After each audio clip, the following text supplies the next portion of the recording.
you're twice as sure with two great names, Frigidaire and General Motors.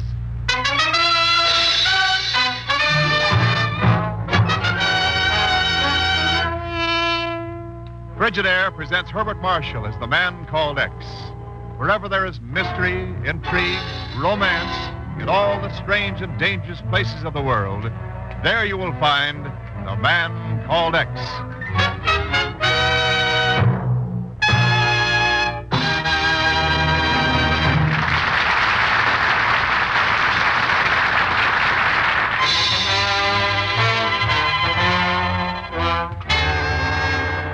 And now Frigidaire presents Herbert Marshall as Ken Thurston, the man called X.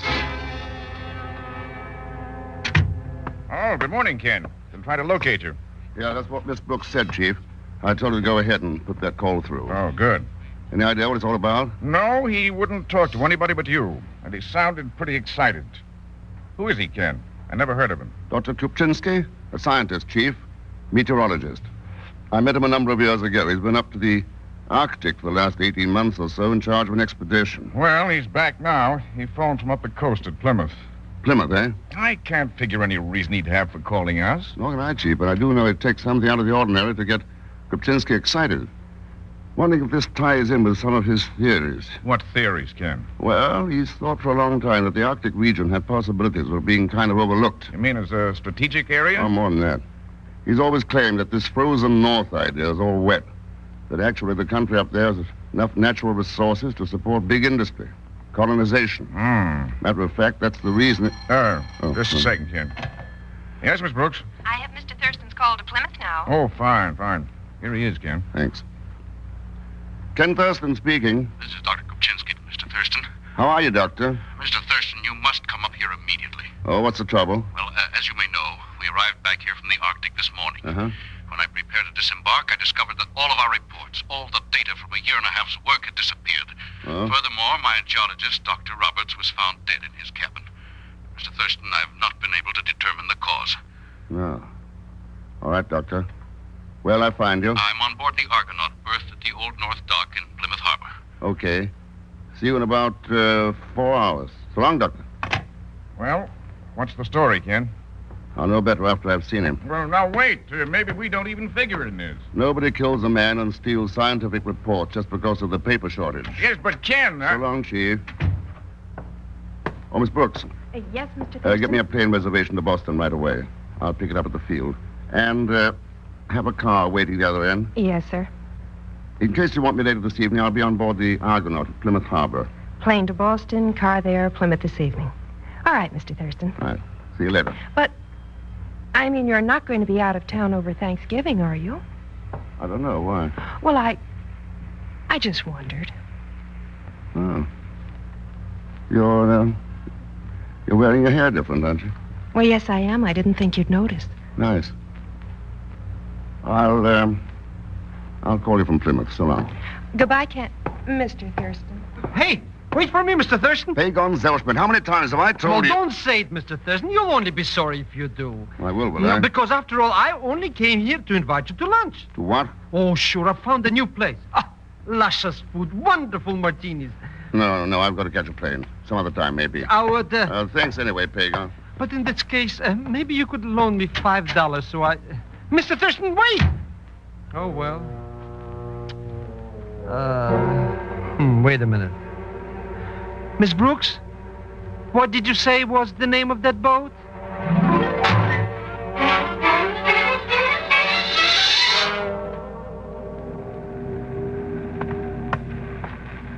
Hello? Anybody aboard? Laboratory C. Oh, I beg your pardon.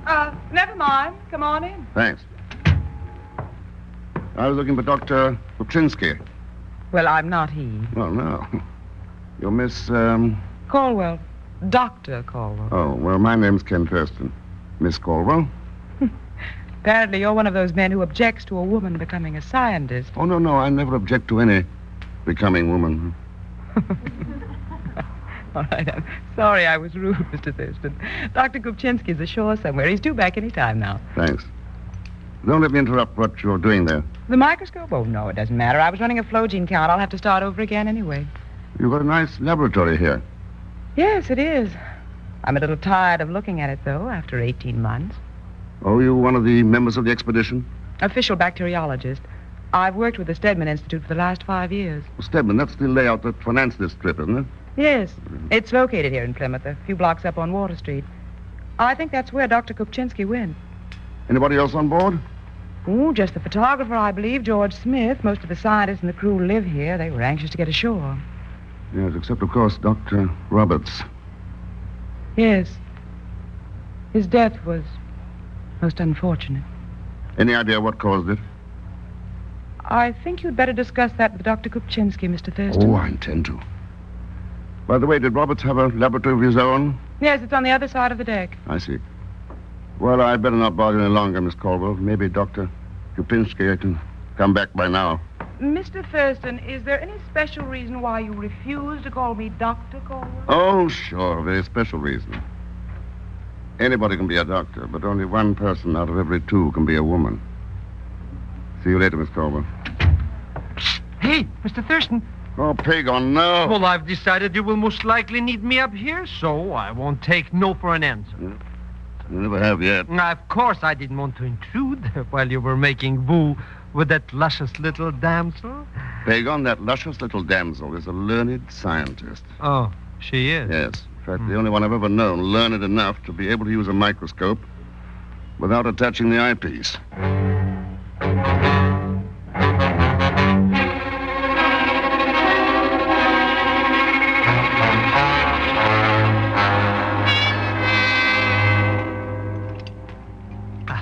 Shelves full of all kinds of bottles, little hammers, steel plates. Hey, this is a very funny-looking joint, Mr. X. It's a geology lab, Pagon. Dr. Roberts used these hammers and plates to break up rock samples so he could look at them under the microscope here, you see? But why would the doctor want to break up rocks? Different kind of doctor. Oh. Roberts was a geologist. Oh. Move over. You're standing in the light. Oh. Hey, can you see anything yet through that little microphone? Oh. I wonder if that... Maybe we ought to blow out of here, Mr. X, before this Roberts guy comes in and catches us. Wait a minute now. Sure, so that's it. What's it? Coal dust. You mean like they burn in furnaces? Is that all? That's all. But it may be enough. Good. Well, then why don't we scram before... Pagon, you can forget about Dr. Roberts. He was found dead in this room this morning. Oh, well, in that case, we don't... Dead in this room? Now, I know I'm going to get out of here, but... All right, you're both covered. Don't move. Mr. Thurston, it's a ghost. No, Pagon. I think it's just a photographer. You, George Smith? Yeah, that's right. Suppose you give me a good reason for breaking into Robert's lab? Oh, I got a good reason, Mr. Smith, but I think I'd rather tell Dr. Kupczynski. Then why didn't you tell him in the first place? He's up forward in his cabin. Good. Let's go make sure he's alive. Huh? Any reason why he shouldn't be alive? Well, but then, when you come right down to it, there's no reason why Dr. Roberts shouldn't be alive. And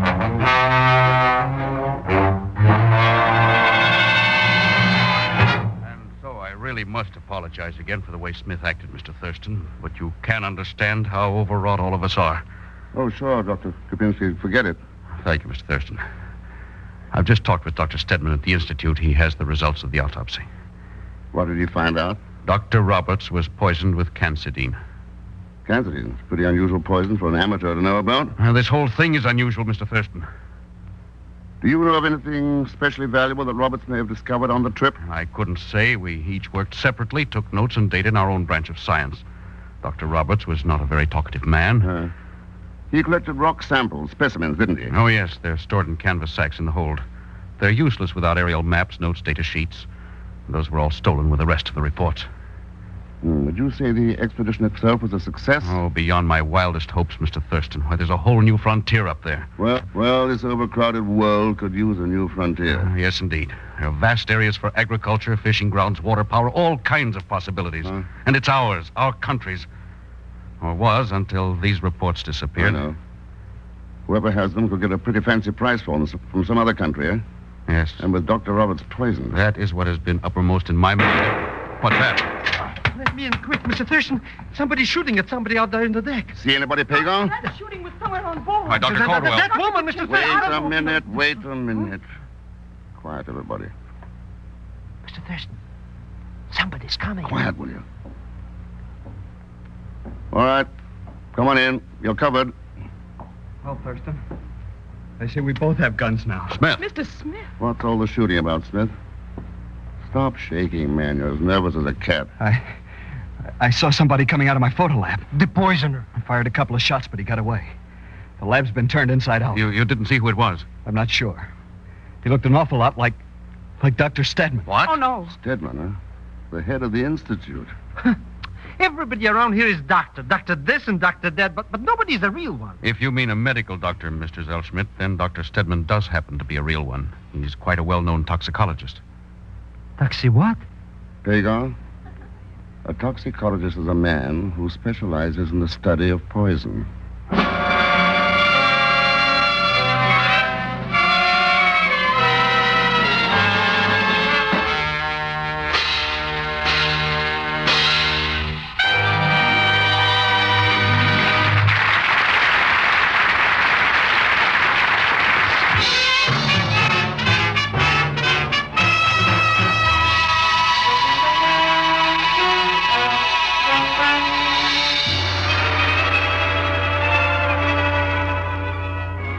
And now to continue with Frigidaire's Man Called X, starring Herbert Marshall. Returning this morning from a year and a half's work in the Arctic, the scientists aboard the Argonaut found ill fortune awaiting them in Plymouth Harbor. The geologist of the expedition, Dr. Roberts, was found dead from poisoning. And all of the expedition's reports have disappeared. And now Ken and Pagon and Dr. Chukchinsky are on an expedition of their own down in the dark hold of the vessel. That makes 14 sacks we've opened already, Mr. Thurston. And what do we find? Rocks. Pagon, that's exactly what I expected to find. Now, drag the next one over. It's just as I feared, Mr. Thurston. These sample sacks are identified only by code numbers. They're useless without Dr. Roberts' report. Maybe not entirely useless, Dr. Krupinski. View of what I found in Robert's laboratory. Hey, this one is not as heavy as the rest of them. Huh? Let's have a look. Hold the flashlight, Pagan. Mr. Thurston, now we got black rocks. But that looks like... Yeah. Looks like anthracite coal. Why, that's the most valuable discovery of the whole expedition. Coal. Available for heat, power, smelting. As it is now, we know nothing of its location. A little hard to understand why you didn't know about this sooner, Doctor. Weren't you in charge of the expedition? Yes, but each of us worked individually, and each was to make his separate report to Dr. Stedman here at the Institute. My own particular field is meteorology. Dr. Caldwell's bacteriology, and so on. And Roberts worked by himself? Exactly. He flew one of the helicopters, took his own notes and samples, made his own maps. None of us had any idea. Wait, quiet. Yes? I don't hear anything, Mr. Thurston. Just water dripping. You be quiet.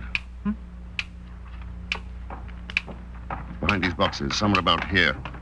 Sounds like a little clock. Here. Grab the other side of that box. Now. Right. Mr. Thurston, look. Yeah. An electric circuit and a timer. It's connected to that drum of gasoline. Those briefcases beside it, the reports. Just a second. Wait till I disconnect this. Is the Roberts report there, Doctor? No, just a minute. No, it isn't. I see. Well, at least we know now what it's all about. Well, this timing gadget's pretty unusual. Any idea what it is? Well, let me see. Oh, yes. Yes, I know what it is, Mr. Thurston. It's an automatic control used in meteorology.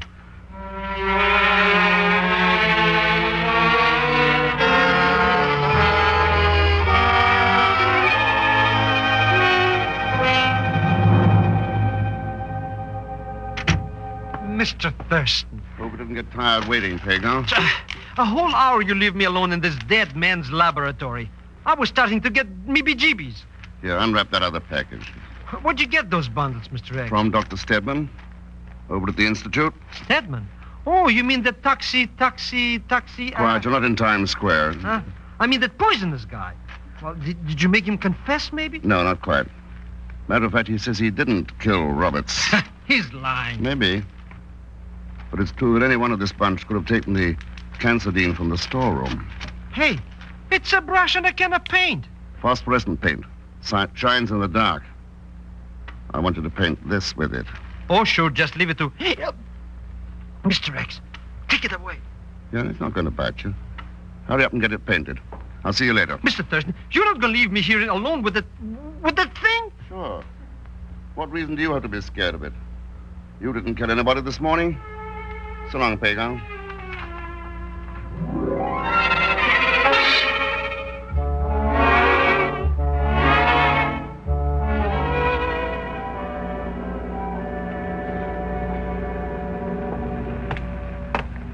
I don't get it, Mr. X. Already we've looked in 3 of these lifeboats, and all we find is the same thing. Nothing. Well, what did you expect to find? What? I don't know, but not just nothing. Here, Pagan, let's have a look inside this one. Besides, don't even know where we're looking for. We are not looking for anything now. We found it. Huh? Found what? Dr. Roberts' report. Hold the light while I get a hold of the briefcase. But, Mr. Thurston, why would anybody stick it out here in one of those lifeboats? Why not? As long as they haven't had a chance yet to sneak it ashore. Okay, I got it. Turn off the light. Good. The next crime. I'm getting the creeps. Not so fast, Pagan. We've still got to substitute this thing for the briefcase. Mr. X, do not drop that thing out here in the dark. Be quiet. There. Doesn't look so bad when you know what it is. I know what it is, and it still scares me. Hold the canvas a second while I put it in the bottom of the boat. So. Well, that's that. Now I think it's about time you made a little social call. Oh. On that Dr. Caldwell dame, I suppose. Oh, no. I got a date with her later. Come on, Pagan. Let's go talk to Dr. Kupczynski.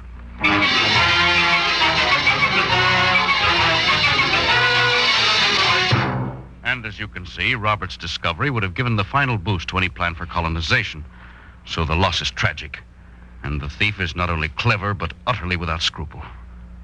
Oh, I'd say more ruthless than clever, Doctor. Ruthless enough to put a personal greed above the chance for thousands of people to open a new frontier, build a new land. Wait, I think somebody's coming. Yes, but how can such a person be exposed? What do you plan to do, Mr. Thurston? Why, nothing at all, Doctor. I'm only going to sit back and wait till the guilty person decides to confess. Come on in, Miss Caldwell. You mean her? Mr. Thurston, her? Here's your coffee, Doctor. Sorry, I didn't know anyone else was here. I only brought 1 cup. Oh, thank you, Dr. Caldwell. I can make more if you'd like a cup, Mr. Thurston. Oh, no. Perhaps, Pagan might like some, though. Oh, no, not me. I never touched the stuff. Oh. Well, I hope you won't mind if I drink it in front of you. Coffee's one of my worst vices. Stop! Don't touch it! Well, why not? Mr. Thurston, you're not going to sit there and let her poison him right in front of our eyes? What?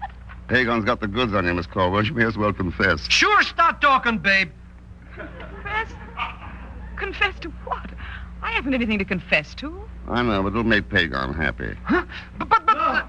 No, stay away from me. Oh, that's what we've been waiting for. It can't be you, Roberts. You're dead. I didn't mean to kill Yeah, you. but who is it? No, please. Your high-strung I didn't mean photographer, to. George Please, Smith. Roberts. The man who Keep killed away from Dr. me. Roberts. Roberts! Mr. Thurston, he jumped overboard. He's going to get away. No, Pagan. I've had the police guarding the wharf for the last 3 hours.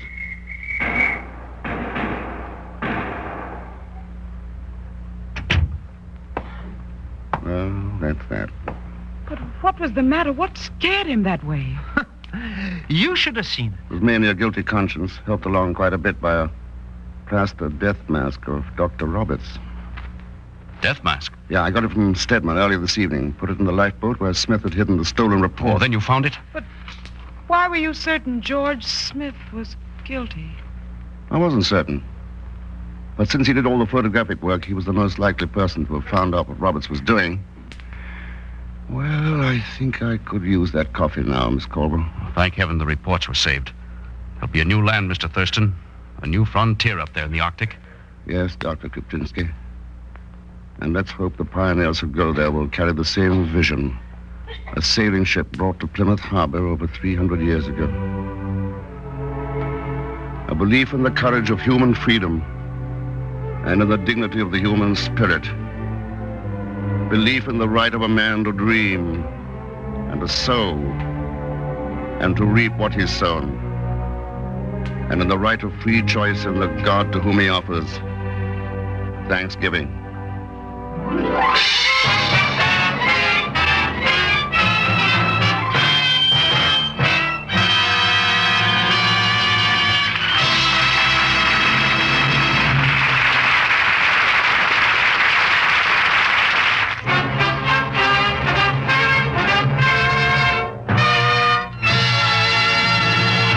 Frigidaire star Herbert Marshall. Thanks for being with us. Next week is a special occasion for us because it will mark the 100th broadcast of our sponsor, the 100th consecutive week the Frigidaire has enjoyed bringing radio entertainment into your home. Our story will be Checkmate in Tahiti, and I feel sure you'll enjoy it. As usual, Leon Belasco will be along as Pagon Zellschmidt. So join us, won't you, for our 100th broadcast next week, when I return as the man called X. Good night.